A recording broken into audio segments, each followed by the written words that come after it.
Sandy Smith is the CEO of Smith Publicity, a family-owned book marketing company with over 25 years in business. Their publicity wins include producing one of the first book trailers, being the first agency to get a self-published print-on-demand novelist onto the New York Times bestseller list, and developing the book as a business card marketing philosophy. If you ever wondered about marketing and self-promotion as an author, you're in the right place. Welcome to Notes from a Ghost, a podcast about stories and the people who tell them. My name is Charlie, and I'm a ghostwriter. I love a good story. I hope you enjoy this one. Sandy, thanks for being here. Thanks, Charlie. This is very exciting. The world of ghostwriting is quite becoming quite popular, and kind of the I don't know, the sheet is becoming unveiled on the ghost. So thank you for having me. Yeah, it's a really interesting time. You're starting to see a lot of acknowledgement, and there's even a status associated with collaboration where there never was before. It used to be kind of a dirty secret that you worked with a ghostwriter, and that stigma, not only is the stigma gone, but I think there are like bragging rights. And Mm. the most interesting example I've seen recently is that uh I think it's Colm McCann did Diane Foley's book, the mother of James Foley, who was killed by ISIS. Um, Phenomenal if you haven't read it yet. But on what is so interesting from a ghostwriting point of view is on the cover it says Colm McCann with Diane Foley, not the other way Mhm. around. And Uh, that's I've not seen that before. Especially in the nonfiction world, Charlie, people who are living their lives, building their experience and expertise doesn't always translate to being a good storyteller and understanding how to share either their experiences or their advice. So Hmm. it's having someone who's a master of that craft just elevates the final product. So it should be an appealing that, oh, this book's going to be a good read, not just a good story. Oh, 100%. And the skills that go into making a book are different from even just general writing skills. I mean, I've co-authored with someone who went to Columbia School of Journalism. I couldn't match his sentence writing ability or conciseness ever. And he was line editing me the whole time, but he didn't know how to write a book.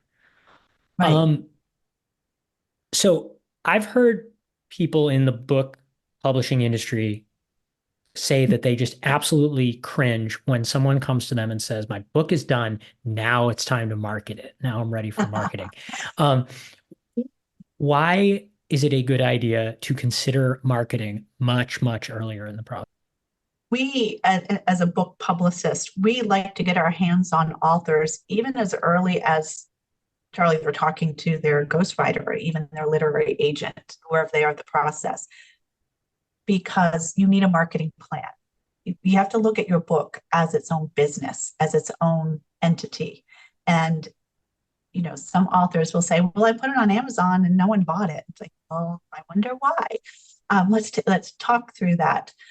So we like to have authors really think about their book. And it's so many of the same questions I know that you're talking about.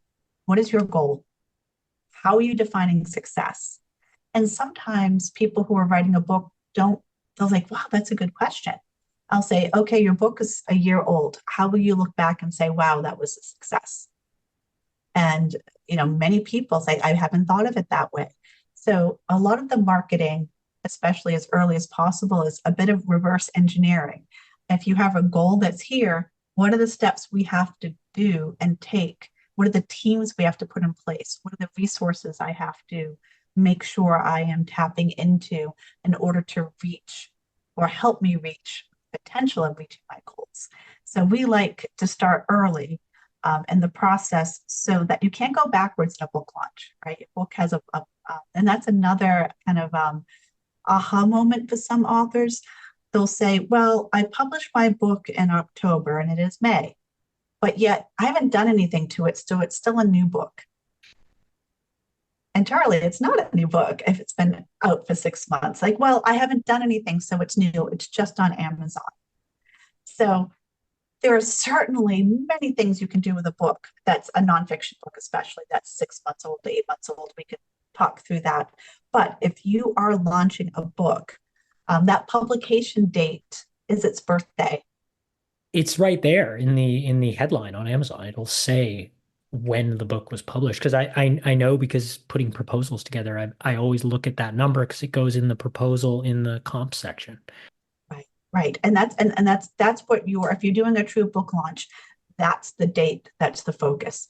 Now, is it the be all end all that the book launch has to be the end of the marketing journey? Absolutely not. But it is an important one for many authors because that is what you're gearing up towards. So, back to your question is my book is ready. Now I can market. You have to market so that your book will be ready. Yes. And the way I have described this to authors, and I'd love to know what you would add to this list, but the examples I always give, like the cover is marketing. The title is marketing. The back of the book, the blurbs, um, The you, subtitle, subtitle, your name in some cases. I mean, famously J.K. Rowling, there was right? a, She didn't want to put that she was a woman. yeah, and I think what was it, conventional wisdom at the time is that young Boys that wouldn't like read boys it. wouldn't read. A And big eye and roll here, yes, but it's marketing. It's this is marketing. audio, but we're both rolling our eyes at that. And the other thing, I mean, the length of the book, the length of the chapters, the kind of language you use, those are all marketing decisions. And another thing I find myself telling authors all the time, especially in a proposal, because people get very sensitive once you start talking about comps, your comparable competing titles. People don't understand it is a good thing if there are books like your book in existence already. There's a kind of built-in market. Yes, Now, and the biggest market goes that sometimes surprises me that authors come and say, I'll say, who is your book for? Tell me about your target audience. My everybody. book's for everybody. My book's for everybody. Again, here's the eye roll, right? And the thing I always say, if your book's for everybody, it's for nobody. I don't know if the only um, exception to that might be something like a Bible. I don't know, but and even then, very much so a target audience. But um, we work with a lot of business books, and while yes, many people could find value in your book, who are you really buying it for? And that goes back to your goals. Are you looking to sell books, build your expert platform, get authority, business growth? And if so, with who? And tell me what your book is going, what problems is this book going to solve that you are uniquely qualified to solve? And we have really great, sometimes authors are right on, they know exactly who it is. Others are like, let's think about this more. And it might be a human resource style book or a leadership book. Tell me who it's for. Well, it's for leaders. Okay.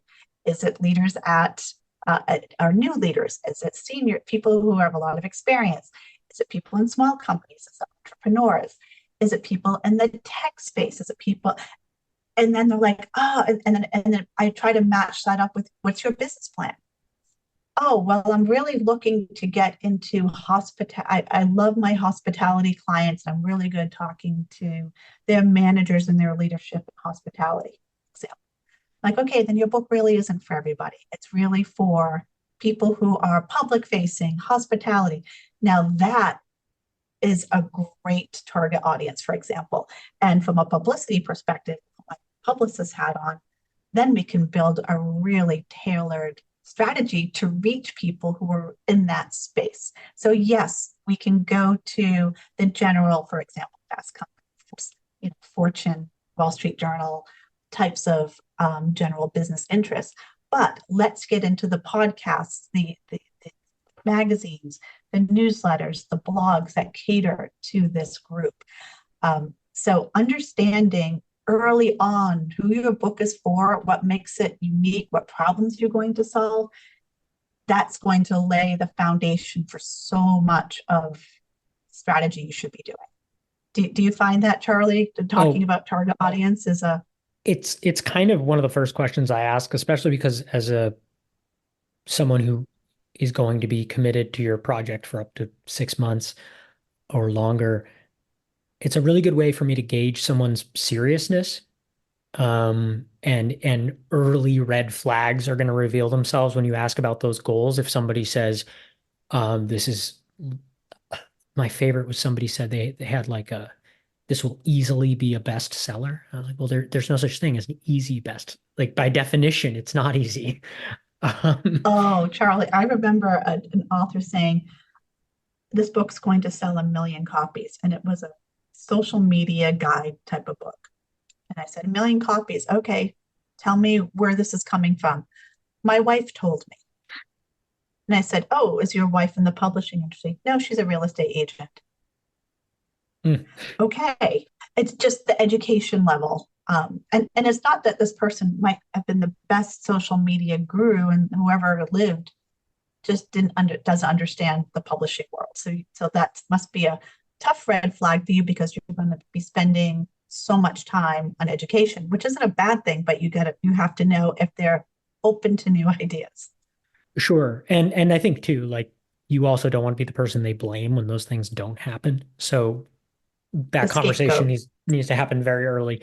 And I think people are probably, I mean, you would know a lot more about the numbers side of measuring the success of book sales, but what it takes to actually like in the UK, it's a Sunday Times bestseller would be a friend of mine who's a ghost over there was saying I, I mean it's not a lot of copies that you would have to sell in the first weekend or something Mhm. to hit, which is not to say it's easy, but No, but you yeah, in the US, the New York Times bestseller, that's a whole and great conversation. If that's a goal for someone, um, most of the time it's because they're selling to their own network, the people who already know and like and trust them. So if they don't have name recognition or they're not, Prince Harry, they have to do a lot of work. Can it be done? Maybe, likely not. And you don't want authors thinking that that is the only measure of success. Even if they do make it, which is, it's like winning the lottery at sometimes with the number of thousands of books coming out every day in the United States alone. But people can work towards that if they've got their network and they got their teams and, they try to run bulk sales through channels that will count. But the New York Times also, it's a really secret algorithm where Mhm. they don't share how they actually collect the data, which books, and it is a vetted list. It also depends on what other books come out that week. So if you have if you've got all these, household name people and authors dropping books the same week, the number to reach that list doubled. So Mm, it might be 5 or 6 thousand one week. The next week, to make the list, it might have to be 10, 10,000 plus. And so having that as your only goal um, is challenging. I know for publishers, for publicists, for the agents, for the ghosts, everyone on the team. It's putting a lot of eggs in a basket that is so out of your control. yes. And that's what I was going to say is that that number, like let's say that is your goal, we're talking low thousands, not millions. But the New York Times, you can research different people because they will never tell you how much, but it's usually closer to 10,000 in 1 week. And people can make the list after, but it's because something big has happened Mm. to kind of a groundswell, or you'll see the little dagger if they think there's been some bulk book sales that are impacting it. And there are bulk book sales that are very legitimate where you're speaking at like 10 events and each event sells 1,000 copies and they run those through and then others might not be as legitimate where an author might buy some books and kind of stack the deck. So there's that strategy as well. But going back to the goal and helping authors understand the purpose of the book, who is it serving, and in terms of target audience. But how is this book part of your goals, your brand, what you want to share with the world?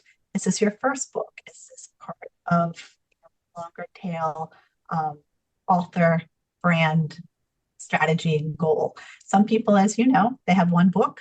Others have, a whole series that they're going to do. And, let's talk about this as early in the process, because if you're doing a series of books, let's talk that through, because that's a very different packaging, right? Maybe titling would be different if that's what your long-term goal is. But you're absolutely right about the cover. And, our parents were wrong. People do judge a book by its cover. And that's so important, as you said, is starting that marketing early in the process. Do you get involved in doing the covers, Charlie, in your work? I have. Weirdly, people want to talk about that before they want to talk about anything else. Oh, Very often in that discovery call, it will be like, here's the title. And I'm like, okay. and that's a moment of just, again, managing expectations. There's nothing wrong with that. I love that enthusiasm. But Yes, yes. Yeah. yeah, so I have been, and I try to, especially because self-publishing and hybrid publishing are kind of the rule and not the exception. I try to keep in Mhm. touch with a group of freelancers who can make those design things happen because I'm not about to design a book cover, I'll tell you that. Um, You're too busy paddling across the ocean to take a yeah, book designed. right. Yeah, I guess so. But And tip for all authors, if you are going to hire a freelancer, please hire a true book cover designer. It's a very specialized art. yes, yes. And I would say ditto copy editing, ditto proofreading, everything we do, Everything. Yeah. even like formatting, because you have to know how KDP does their thing and Ingram and all of Yeah. that. I was just a book award judge for Indie Reader, and I think I've been doing it for over a decade now. And sometimes they have the most beautiful books. These are independently published books. And sometimes I see the submissions and the margins are so small. You can barely read the text. And it's like, it breaks my heart because the intention is so good. So having an experienced professional team, again, going kind of back to marketing, makes a huge difference in the impression that the Yes. book makes. Excuse me. And one thing, again, when it comes to these early conversations about how you're presenting yourself, people will not look past formatting errors. They'll just stop reading. Yeah, doesn't matter what it says. Doesn't matter how good the content is. If it's a horrible typeface or font, paper feel well. If it's a paper book, if it feels funny. When they'll give you a bad review, or they'll the worst is like it'll be like a 1-star review, and they'll talk about how great your book was and they loved the story, but the packaging was bad, or the Mhm. the margins sucked. Right, Um, right, the right. worst though are like, I loved it. Best book I read this year, 4 stars. Like, well, if it was so wonderful, why couldn't you just give it 5 stars? Like, Come on, nudge the stars up. I know it, and I think people, readers, sometimes don't understand how disheartening a 1-star review is to an author, especially for those reasons. And sometimes I tell authors that's one obviously to learn from, but sometimes a 1-star review set weirdly could be positive. Still wish they didn't do the 1 star when they say this book is too elementary. I was looking for higher levels. Like, wow, that's great because I'm elementary, or reverse. This book is for sophisticated people and I'm elementary. So just don't do the review and just say this book is great, but I was looking for something different. So that's what's hard with the book reviews, because obviously they all average out, and um, those numbers are important to an author, whether they want them to be or not. you mentioned branding, and I think that's a really misunderstood concept. And I think some authors, again, it's that if you build it, they will come fallacy, or they think they're kind of too good for a personal brand. What is a personal brand, and how does an author build one? So going back to your goals, why am I writing this book? If you are a consultant and you want share your ideas because you know you can help people, then your brand has to be ready for that attention. So there's your expert brand, there's your author brand, and again, this needs to start early because what you ideally want is to be building a community that's ready and hungry for your book.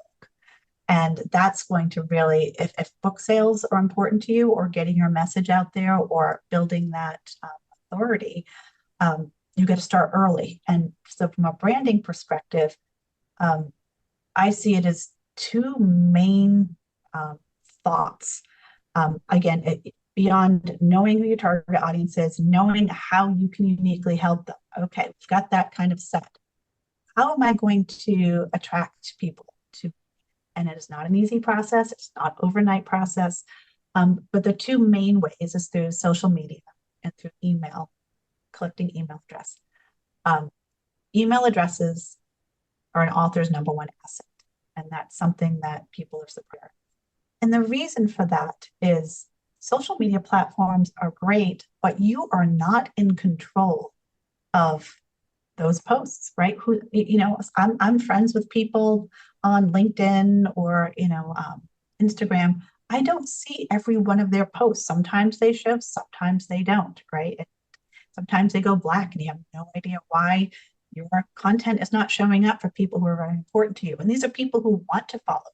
They've opted into liking you. And so having email addresses, you are in control over how you're communicating with your fans and followers. Social media is fantastic because that's often the driver for eyes. So it's a wonderful strategy to begin, not when your book is coming out. You don't want to do that. You want to start a year, 2 years before, if you have the luxury of that. And with your social media content, again, you want to find out where are your people living? Is it on Instagram? Is it on Facebook? Is it on X, Twitter? Is it, trying to think of some others here. There's other social media platforms, TikTok, of course. That's a little harder to dive into, but very good if you can, and then get the right personality and topic. But essentially, what you want to do is have a plan. You don't want to be spread out too thin. Consistency. Understanding and being authentic, your personality. Again, this is your brand. And you can do this with using similar terms, having consistent ideas, sharing other people's ideas that you love. It's not all about me, me, me. It's also sharing, here's some great content from another author that I admire, another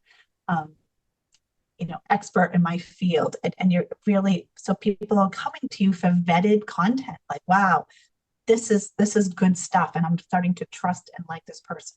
Sign up for a newsletter. And the newsletter is a whole, email marketing, but essentially it's not rocket science. It's communicating with people. You don't have to do it every week. Once a month is fine, but you have to share consistent content. And what I mean by that, it's not buy my book. My book's coming out soon. It's ideas, actionable solutions. So you're teasing people for what they will get. And so whether you're offering some videos or a worksheet, a chapter, a sample chapter, maybe a preview beforehand, building a brand is about, the questions I say to authors, like, okay, we're doing publicity. We're getting you out there for different kinds of media placements, whether it's a book review, an interview, a feature story, a bylined article, which we can talk a bit about later, podcast interview. Great. Someone says, wow, Charlie's great. I want him to write my book. I'm interested. What does your website look like? How are you capturing that interest? Because it's one thing to have a brand, but it's another thing to lure people in so that they have great information to know you, like you, trust you. And then maybe at some point you'll monetize that relationship. So that's, building an author brand, I would say something that's often missed is that the content sharing and the plan to do so, putting your team together. So if you're going to work with a book publicist, talk to them early on, even before you have, usually when you have your pub date for sure, but So you can think about strategies, think about budget. If do you need help with social media? Do you need an expert to guide you on that? Do you need a content writer? Sometimes ghostwriters become content writers, uh, and article writers, essay, byline articles writers. Put your plan in place at the beginning, because then you'll be able to map out either a budget or your own time, because it is an investment in time to put this together. And the more space you have between the launch and when you're beginning, you have it's not unlimited potential, but you have the most potential. Yeah, and that momentum is a powerful thing. I think people really underestimate that. On your website, you have a really helpful checklist for authors who are heading into that process. Of all the steps in that process, what do you think is the most overlooked? Oh, one of the steps, and I'm not sure if it's specifically on there, but one of the steps that is often overlooked is tapping into the author's friends and network for support. And what I mean by that is asking people for help. Going to your network and seeing who can support my book launch. We do a lot of this. It's called your networking strategy, pre-launch networking strategy. And many authors have friends in high places who are so happy to help them. But what is the best timing? When should they do that? And what is the ask? Is it a blurb? Is it a mention on their social media?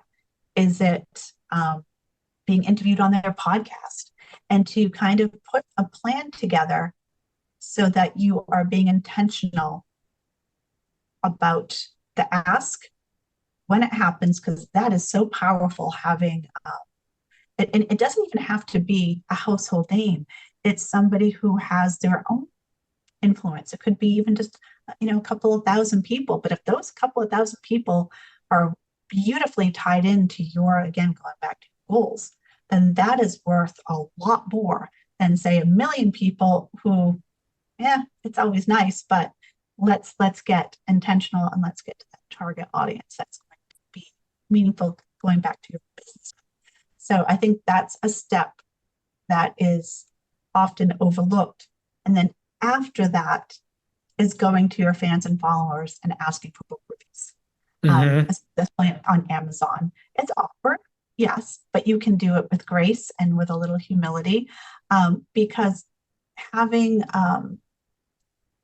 Amazon reviews, it just feeds the Amazon algorithm and boosts your book up in your categories. So those are some things that authors kind of forget in the whole checklist of the pre-launch strategy, and then asking for those book reviews. It's not as intimidating, or I don't know. I'd have a hard time with it too, because it's not. I'm saying it's not the most comfortable thing. Some people like, yeah, I can ask, but I understand the that it can be a little awkward. But I have a whole list of emails. I saved them all of people asking, and there's some really clever ways. And I'm sure Charlie could help you write it. Yeah, I no, I've found that people tend to be really actually kind of flattered and almost honored that you would involve them in any way. Yeah.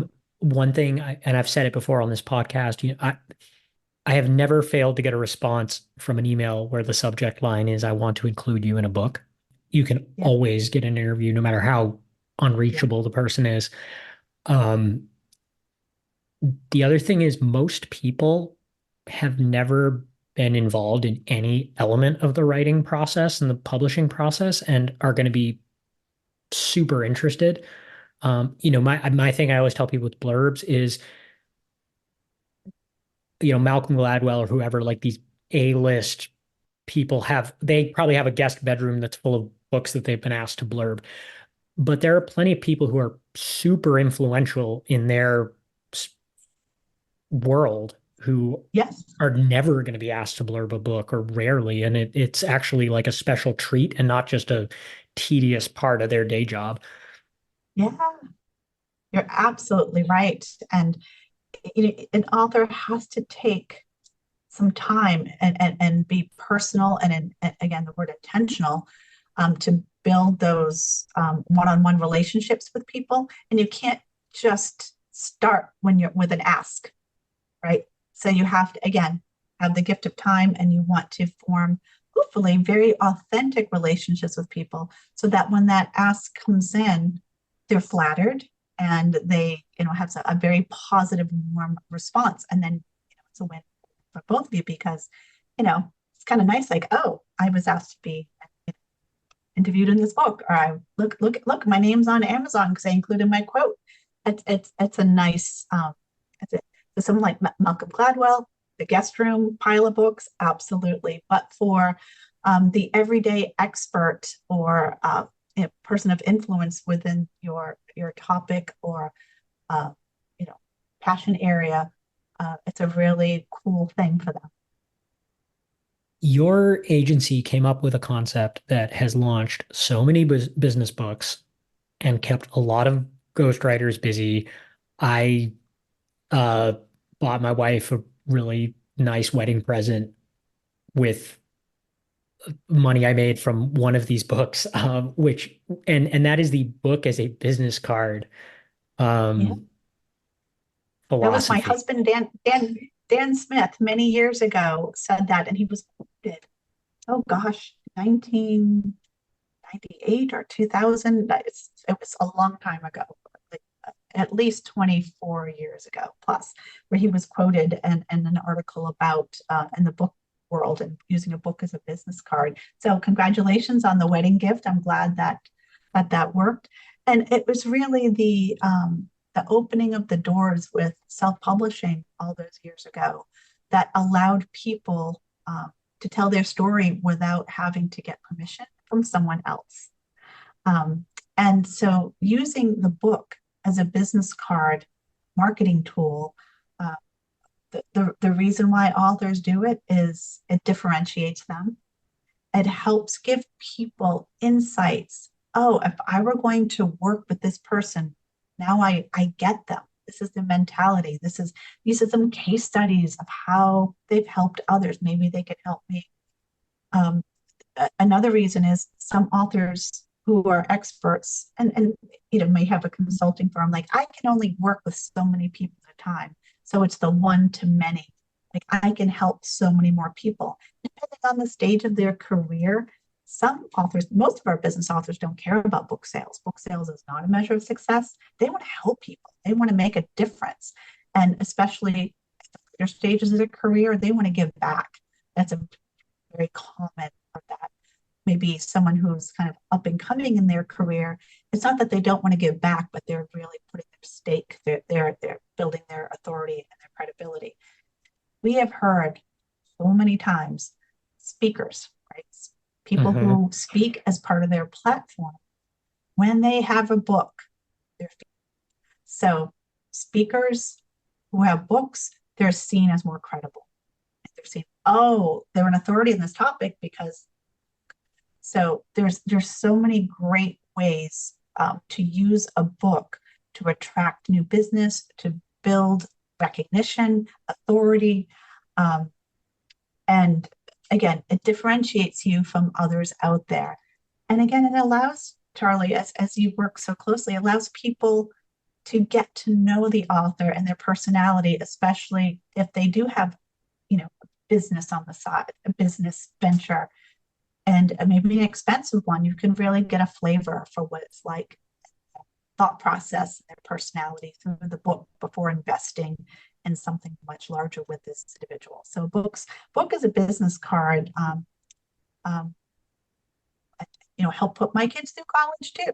So it's a wonderful it's a wonderful tool that has helped many businesses, CEOs, experts to reach all kinds of goals, whether it's starting a career or towards, kind of the giving back. And I've heard from some people that there are speaking engagements that you can only get if you have a book. Like it's actually part of the Part of the pack. Yeah, because if you're in the audience, it's like part of the ticket, like, oh, I get a book. And that's part of the appeal of an event.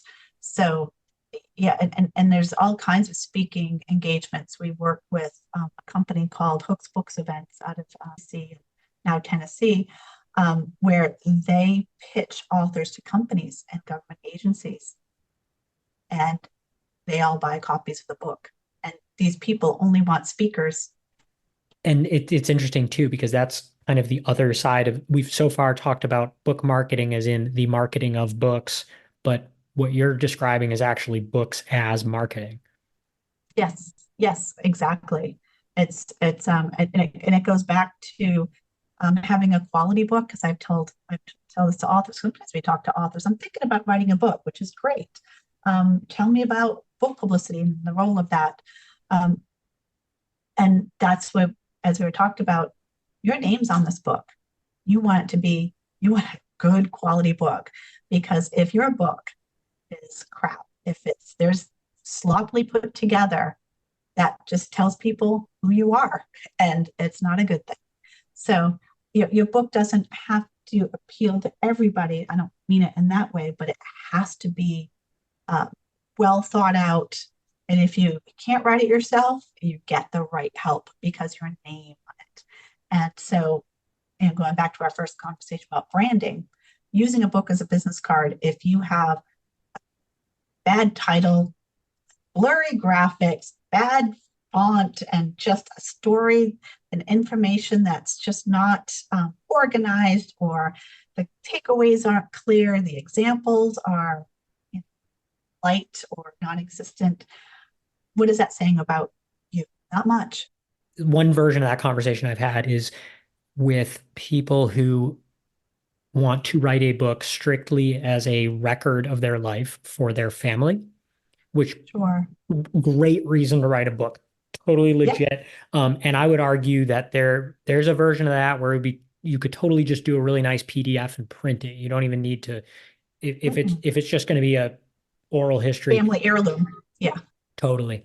But when it comes to the quality of the writing, the way I've put it to people in the past, and you don't necessarily have to work with a ghostwriter at a professional level to do that, but where you might want to think about the quality of the writing is the same things that will make that a readable, engaging book are going to make the difference between an heirloom that collects dust and something really valuable and engaging for your family. And you think of Yeah. it like, if you wanted to do a slideshow of pictures from your life, would you rather they be blurry, out of focus pictures, with bad lighting, or do you want to take really good? I mean, there's a reason people, um, tend to buy nice cameras or nice phones to Yeah. get the best pictures they can, because if the purpose is to preserve your life, you want to do that well.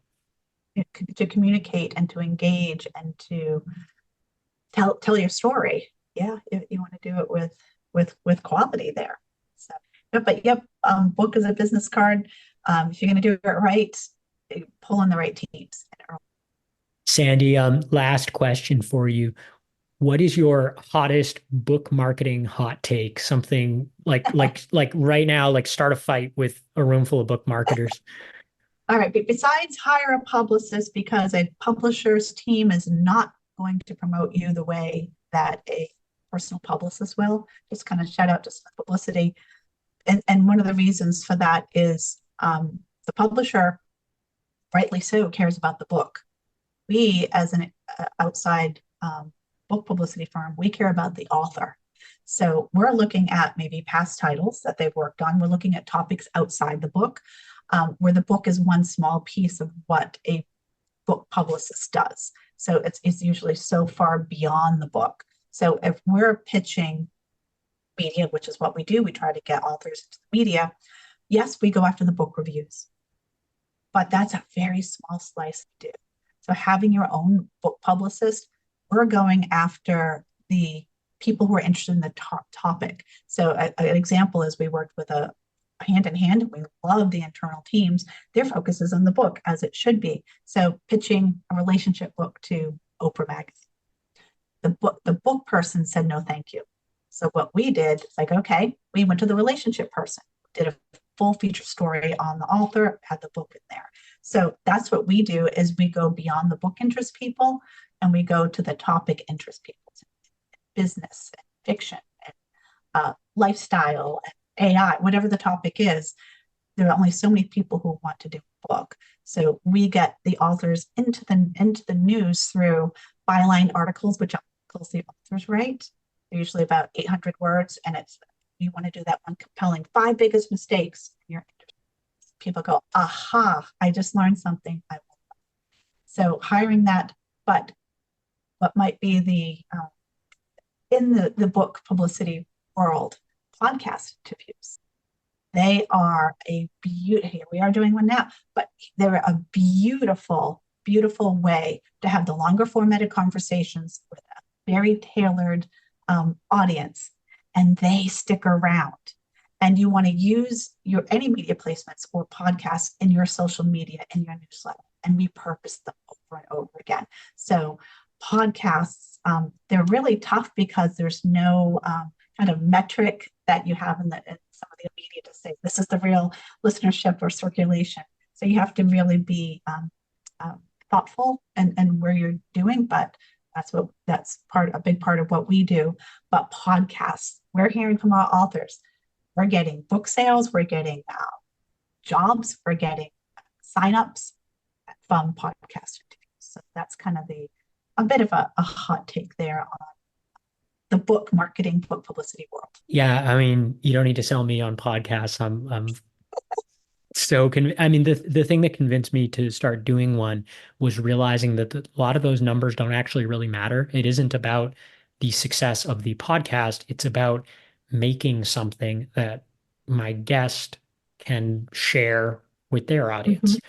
And if someone were to say to me, "Oh, how many listeners do you have?" It's like, well, not many. But that actually isn't the point. Right.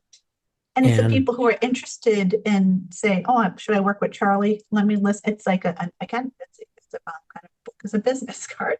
Podcast as a business. It's getting people to know you and trust you and like you and hear your ideas before they invest with you. So it's a really beautiful marketing tool. And having authors featured there allows them to have again those in-depth conversations, so people can say, "Wow, I'm really enjoying this person. I'm getting value." And that's the network and sharing, because the number one tip for podcasts is at the end, if you're a guest, you're supposed to say, how can I help you in any way? Are there any people in my network I can introduce you to? And do you have anyone in your network who could have value and my messages and information?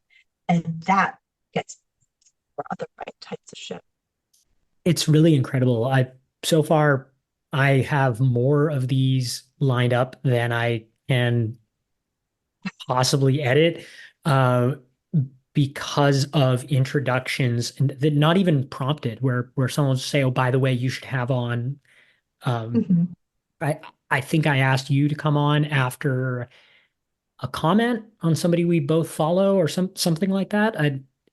And you go from there, and and what I find interesting, you mentioned like there's kind of all the time in the world to talk about whatever you want is for an author.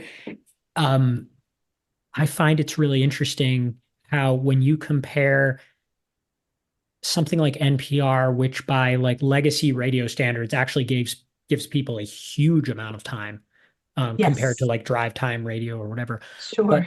But say like a 15-20 minute segment about a book versus somebody going on a podcast for in some cases like 4 hours, and they talk about just all kinds of stuff.